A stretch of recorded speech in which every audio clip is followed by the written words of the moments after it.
पेतवास पंडा को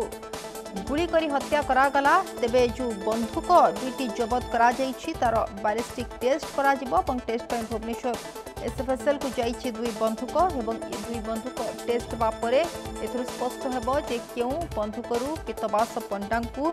गुली करथिले दुर्बृत्त। मंगलवार कोर्ट रे दाखल करथिला पुलिस केउ गुली पेतवास को गुलीमाड़ होइतला ताहा स्पष्ट हेबो। एसएफएसएल को जाइछि दुई बंदूक और बैलिस्टिक टेस्ट करा जिवो टेस्ट पर भुवनेश्वर एसएफएसएल को ये बंदूक जाइथिबा सूचना रहिछि।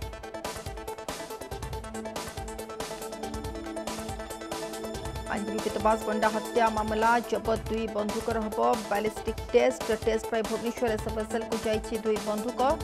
गत मंगलवार कोर्ट रे दाखल करथिला पुलिस केउ गुली पेतवास को गुलीमाड़ होइतला ताहा स्पष्ट हेबो।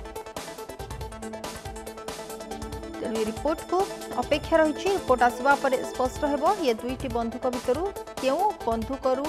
गुली माड़ होइतला पेतवास पंडा को जेउथिरे तांकर जीवन जाइतला।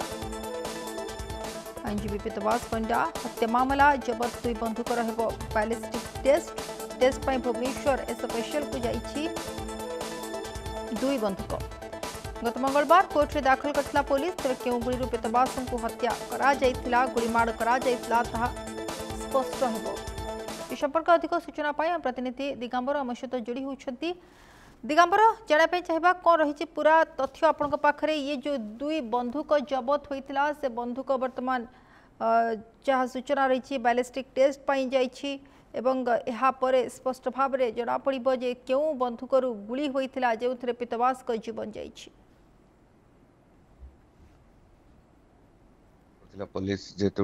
पेतवास पंडा को 0 पॉइंट रु जेते गुली करी हत्या करा जाइतिला से जेते जना पड़थिला गोटे 9mm पिस्तल रु तांको गुली करा जाइछि एवं से दुईटी पिस्तल जेते पुलिस जब्त करथिला ता गत मंगलवार दिन मान्यवर कोर्ट रे दाखल करा जाइछि एवं तुरंत कोर्ट निर्देश दैछन्ती एसएफएसएल को बैलिस्टिक टेस्ट पाई भुवनेश्वर पठा जाइछि। तो दुईटी बंदूकरू को बंदूकरू गुली पेतवास पंडा को हत्या करथिला एवं को गुली बाजिथिला सेठारे मृत्युवरण करथिले ताकू नै कि वर्तमान फॉरेंसिक टीम बा जो लैब को पठा जाइछि तार तथ्य आसीबा परे जणा पड़िबो। जेतेबेले ए हत्याकांड घटिथिला ताकू नै समस्त स्तब्ध हो जाइतिले जे केउ माने ए हत्याकांड घटाइतिले एवं जणा पड़थिला धीरे धीरे ए हत्याकांड रे मोट 16 जन को जेतेबेले गिरफ करा जाइतिला पूर्वतन विधायक ब्रह्मपुर विक्रम पंडा जो एवं जे कि पूर्वतन मेयर शिवशंकर दास कॉर्पोरेटर मलय विषय मदन दलई एवं अनेक किछि प्राय 16 जन किंतु हत्या करथिला किए ताकू नै कि पुलिस खोलतार जेतेबेले आरंभ करथिला उमा विषय एवं कुरुपति ना जेतेबेले आस्तिला उमा विषय एवं कुरुपति ए हत्याकांड करथिबार मास्टर माइंड बोल जना पड़थिला किंतु जेतु किछि दिन पूर्व आपण जानथिबे सिंडी क्रिएशन करा जाइतिला जो बैकुंठ नगर ठारे पेतवास पंडा घर सम्मुख रे जेताले हत्या करा जाइतिला किबळी हत्या कर देइतिला चिंटू जेतेबेले गाड़ी रे कुरुपति की नैतिले एवं कुरुपति किबळी हत्या करथिला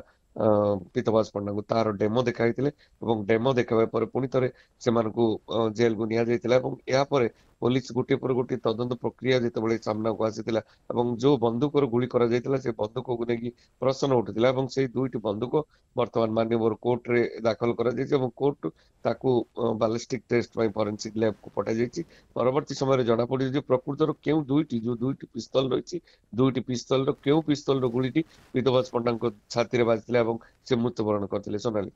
गोटे पटे ये तदंत चली अंपटे जो देखा दिगंबर परिवार पक्षर गोटे कोट ना कोटी परिवार लोक जीवन प्रति विपद थी आशंका से करते सुरक्षा जोगाई दि जाइए बर्तमान घर आखपाखर चित्र कौन देखो जितेबाला परिवार पूर्व अभियोग करते जो दुईटी फोन कॉल आसला दुईटी नंबर से आसिक धमक दि जाऊला जो घटना घटाई जो केस टी जो तुरंत हटाइबा दुईटी कॉल को जितेबाला पुलिस पाक नंबर दि जाइए जांच करा गोटे गोटे हूँ विकी अन्यटी अलग जनकर ना आसला ट्रू कलर रे ताकू नहीं वर्तमान पुलिस तदंत जारी रखी अंपटे परिवार लोक सुरक्षा दाबी करते माननीय मुख्यमंत्री और पुलिस पाखे कहीं हत्या धमक जिते आसूला से निज परिवार को सुरक्षित मन कर तुरंत पुलिस जड़े पीएसओ एवं घर सम्मुखें किसी पुलिस अधिकारी जगी रही केउ परिस्थिति केतबेले जदिबा से सुरक्षा मागिते पुलिस जोगाई नथिला तेणु पुलिस तत्परता प्रकाश कर तुरंत परिवार को सुरक्षा जोगाई देछि। तो ये घटनार गोटे पर गोटे तदंत भार बर्तमान पुलिस करछि। घटनार जेहेतु 2-3 दिन भितर जो माने बेल पिटिशन पकईचंदी विक्रम पंडा कुआझो एवं मदन दलई पूर्वतन मेयर शिवशंकर दास एवं अन्य माने जो माने कोर्ट रे बेल पिटिशन दाखल करछे तार मध्ये सुनानी पारे। आपण जानथि वर्तमान जे कि पूर्वतन मेयर रहिचंदी फुलवाणी जेल रे रखा जाइछि तेणु तांकर जीवन प्रति विपद थाई पारे भाबी जेल कर्तृपक्षक पक्षरु माननीय कोर्ट रे दाखल करा जायतिला एवं तुरंत तांकू शिफ्ट करा जायतिला ब्रह्मपुर मंडल कारागार रु फुलवाणी कारागार को। तेणु वर्तमान ए घटनार जो 16 जन गिरफ होइचंदी एवं किछि जनक स्वास्थ्य परीक्षा नेकी मध्ये प्रश्न उठिथिला। तेणु मदन दलई कुआझो एवं मलय विषय 2 जनक स्वास्थ्य परीक्षा मध्ये ब्रह्मपुर जेल रे करा जायछि एवं संपूर्ण स्वास्थ्य अछंदी एवं जे कि जो जयपुर जो रही देह कौन असुस्थ थिबार जहाँ सूचना आसला तेणु तांकर मध्ये वर्तमान परीक्षा चलछि एवं वर्तमान जेहेतु तदंत प्रक्रिया मध्ये पुलिस आरंभ करछि आवश्यक पड़िले किछि जन पुणी तो रिमांड ने पूर्व 6 जन को रिमांड नेकी सीन डिक्रिएशन करथिले एवं ता परवर्ती समय से जेल को पठा जाय। तो परवर्ती पदक्षेप पुलिस कौन हम आगामी दिन में जना पड़ियो सोनाली।